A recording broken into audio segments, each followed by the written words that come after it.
episode 24 of how we build a 5-story building. Here we are already on the 5th floor. This is the last floor. As you can see here, this is the parapet wall, and this is part of the structure.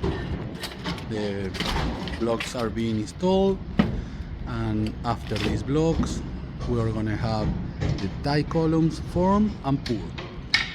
You can see here how we are progressing now.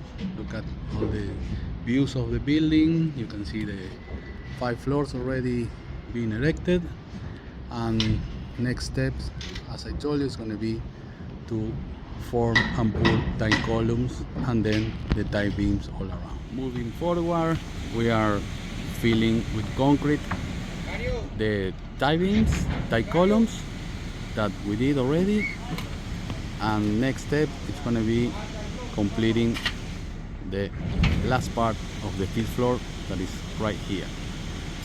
Now we have all the parapet wall filled with concrete on the top, the cap. We're going to keep going to top out in this area.